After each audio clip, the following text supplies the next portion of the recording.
बाजार के लिए कहा जा सकता है। वो बाजार जो ये मान रहा था कि बीजेपी को अपने दम पर बहुमत की सरकार बनाते हुए देख रहा था, और इसी के साथ अगर आप देखें तो बीजेपी 238 पर अटकती दिख रही है और टीडीपी, जेडीयू, ये कितने नंबर्स है, तो आप समझ सकते हैं कि उनके पास जो नंबर्स है वो फिलहाल बहुत मतलब कितने रिलायबल पार्टनर के तौर पर आप टीडीपी या जेडीयू को मानेंगे, ये तो बीजेपी के विवेक पर होगा। 15-14 लेकिन उन्हीं का आ रहा है। शिवसेना एकनाथ शिंदे गुट, एलजेपीआर भी आप देख रहे हैं 5 सीटें आती हुई, लेकिन ये सीटें जो है ये साफ संकेत दे रही हैं कि बाजार में एक नर्वसनेस है फिलहाल, एक उस बाजार में एक कौतूहल है इस बात को लेकर, एक थोड़ी सी नर्वसनेस भी है।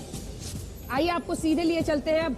नंबर्स उत्तर प्रदेश का बहुत दिलचस्प है चित्रा, और यूपी मुझे लगता है कि पूरी कहानी लिख रहा है। तो एक बार सीधा चित्रा के पास चल। हाँ बिल्कुल, कंप्यूटर बाबा तैयार है एक बार फिर से, क्योंकि लगातार आंकड़े बदल भी रहे हैं, लेकिन उत्तर प्रदेश की कहानी जिस तरह से अखिलेश यादव के पक्ष में जारी है वो अपने आप में कम से कम अभूतपूर्व कही जा सकती है। यहाँ पर उत्तर प्रदेश का नक्शा हम आपको दिखा रहे हैं और यहाँ पर आपको दिखा देते हैं स्ट्राइक रेट क्या रहा है पार्टियों का। अब तक आप देखेंगे एनडीए का स्ट्राइक रेट 46% है। अब तक के 80 सीटों के रुझान में 37 पर एनडीए आगे है। तो यहाँ पर इंडिया गठबंधन 53% स्ट्राइक रेट के साथ 42 सीटों पर लगातार इसकी बड़ी बढ़त कायम है, और इसमें अखिलेश यादव काफी ज्यादा महत्वपूर्ण, जिनकी ओर से चुन चुनकर टिकटों का बंटवारा किया गया, एक लीड लेने की कोशिश उनकी ओर से की गई और उसमें कामयाबी भी दिखाई दी। एक पर यहाँ पर आगे, लेकिन इंडिया गठबंधन उत्तर प्रदेश की 80 सीटों में कमाल करता हुआ दिखाई दे रहा है। और अब आपको दिखा देते हैं सीधी टक्कर वाली स्थिति में भाजपा कहां पर खड़ी है और कांग्रेस पार्टी।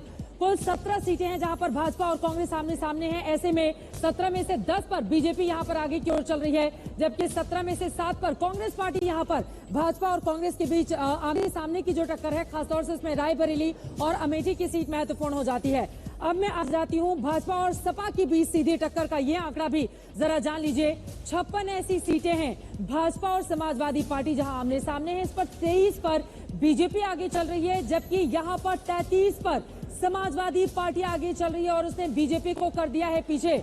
ये उत्तर प्रदेश का आंकड़ा इस वक्त हम आपको टीवी स्क्रीन पर दिखा रहे हैं। क्षेत्रवार अगर नतीजों को हम देख लें, क्षेत्रवार यहां पर देखेंगे तो यहां की स्थिति क्या कहती है। 2019 के नतीजे हम आपको दिखा रहे हैं। एनडीए को 64 मिले थे, इंडिया गठबंधन को 6 और अन्य को 10 सीटें, लेकिन यहां पर मौजूदा वक्त में 2024 के ये जो आंकड़े हैं वो बता रहे हैं 36 सीटों पर नुकसान, यहां पर 36 पर बढ़त है, लेकिन 28 सीटों का नुकसान यहां पर एनडीए को होता हुआ दिखाई दे रहा है। इंडिया गठबंधन 43 के साथ 37 सीटों का फायदा सिर्फ उत्तर प्रदेश जैसे बड़े राज्य से, जहां पर सभी की निगाहें टिकी रहती हैं, वहां पर अगर आप देखेंगे तो 43 सीटों पर इंडिया गठबंधन है, 37 सीटों पर यहां पर आगे, यानी कि अपनी बहुत बड़ी बढ़त और उछाल के साथ। जैसे सेंसेक्स में कल हमने देखा था उछाल आया था एग्जिट पोल के बाद और उसके बाद धड़ाम से, तो ऐसा लग रहा है कि मौजूदा स्थिति बदल गई है। यहाँ पर इंडिया गठबंधन के लिए काफी ज्यादा फायदा होता हुआ दिखाई दे रहा है। और अब जल्दी से सीट गणित की अगर हम बात करें तो यहाँ पर आप देखेंगे अलग अलग हिस्से, जैसा कि मैंने आपको बताया एनडीए को 28 सीटों का बड़ा नुकसान हो रहा है,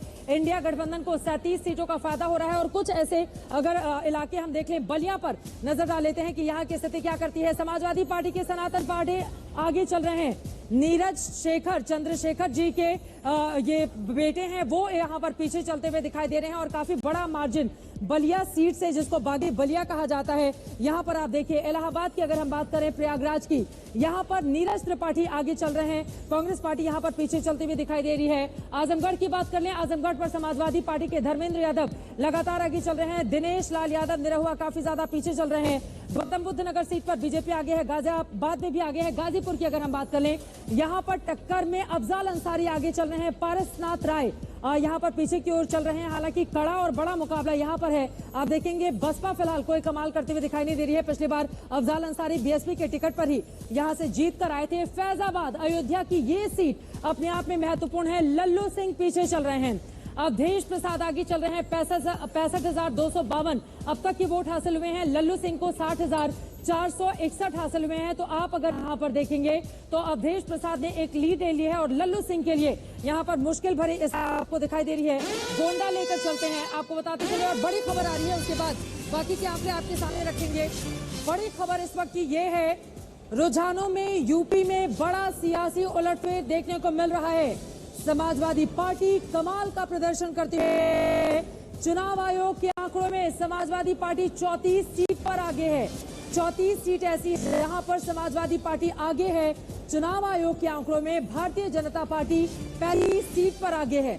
अगर समाजवादी पार्टी 5 सीटों से 34 सीटों की लीड लेती है तो जरा आप सोचिए उसके लिए कितनी बड़ी खुशखबरी उत्तर प्रदेश जैसे राज्य से निकलकर सामने आ रही है। यूपी की सभी 80 सीटों के रुझान निकलकर सामने आए हैं। इलेक्शन कमीशन की ओर से जो आंकड़े जारी किए जा रहे हैं उसमें यूपी में बड़ा सियासी उलटफेर देखने को मिल रहा है। 80 सीटों वाले उत्तर प्रदेश में जहां पर डबल इंजन की सरकार है, उसके बावजूद समाजवादी पार्टी ने एक बहुत बड़ी लीड वहां पर ले ली है। समाजवादी पार्टी 34 सीटों पर आगे चल रही है। चुनाव आयोग ने जो आंकड़े दिए हैं, जबकि भारतीय जनता पार्टी 35 सीटों पर आगे की ओर बढ़ती हुई दिखाई दे रही है। तो एक बहुत बड़ा उलटफेर उत्तर प्रदेश जैसे राज्य से, वो भी तब जब राम मंदिर इसी जनवरी में 22 तारीख को उसका उद्घाटन होता है, रामलला की प्राण प्रतिष्ठा होती है। प्रधानमंत्री वहां पर, मुख्यमंत्री सभी आते हैं, बड़े बड़े दिग्गज हैं। और फिलहाल अब आप कुछ और तस्वीरें जिस पर नजर डालना बहुत जरूरी है। कौन कौन सी वो सीट है। हमीरपुर की सीट